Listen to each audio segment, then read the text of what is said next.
अगर आप में हिम्मत है तो ये बताओ, इसे दाबने पर लाल पानी निकलेगा या पीला पानी निकलेगा? जिनको लगता है इसके अंदर लाल पानी निकलेगा वह लोग लाइक करके कमेंट में ए लिखें, और जिनको लगता है इसके अंदर पीला पानी निकलेगा वह सब्सक्राइब करके कमेंट में भी लिखें। चलो दाब कर देखते हैं। बेटा, मुझे देकर इग्नोर मत करना।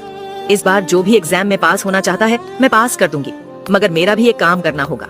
तुम्हें इस वीडियो को एक लाइक और चैनल को सब्सक्राइब करना होगा, और 5 सच्चे मित्र को शेयर करना होगा। और मेरे बेटे, जाते जाते कमेंट में सरस्वती माँ लिख दो।